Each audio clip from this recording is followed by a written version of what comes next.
నమస్తే welcome to E6 TV నేను మీ మధు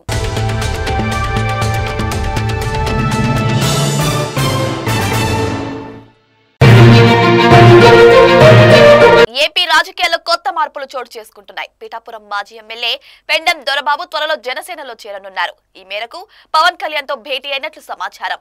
దొరబాబు రాజీనామా తర్వాత ఏ పార్టీకి వెళ్లబోతున్నారనే ఊహాగానాలకి తెరపడింది. పూర్తి వివరాలు ఈ వీడియోలో తెలుసుకుందాం. ఆంధ్రప్రదేశ్ లో రాజకీయ సమీకరణాలు వేగంగా మారుతున్నాయి. రాష్ట్రంలో ముందస్తు ఎన్నికల హడావిడి మొదలైన తరుణంలో పిఠాపురం మాజీ ఎమ్మెల్యే పెండెం దొరబాబు జనసేనలో చేరనున్నట్టు వార్తలు వస్తున్నాయి. ఆయన కుటుంబ సభ్యులతో కలిసి పవన్ కళ్యాణ్ ను కలిశారు. ఈ భేటీలో పార్టీలో చేరిక, భవిష్యత్తు రాజకీయ ప్రణాళికల గురించి చర్చించినట్టు సమాచారం. పెండెం దొరబాబు 2014లో వైసీపీ తరపున పిఠాపురం నియోజకవర్గం నుంచి ఎమ్మెల్యేగా గెలిచారు.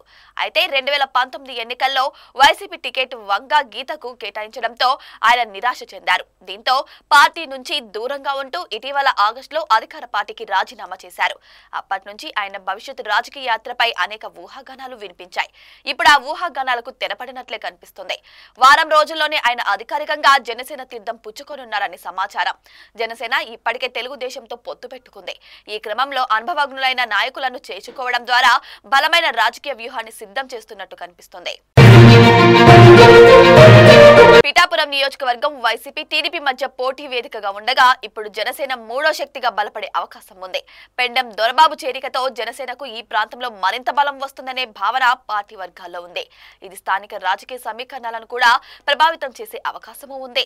పెండెం దొరబాబు జనసేనలో చేరిన తర్వాత ఆయనకు ఏ నియోజకవర్గం నుంచి టికెట్ దక్కుతుందనేది ఇప్పుడు ఆసక్తి నెలకొంది. పిఠాపురం నుంచే పోటీ చేస్తారా లేక పార్టీ ఇతర వ్యూహాలను ఆలోచిస్తుందా అన్నది చూడాల్సిందే.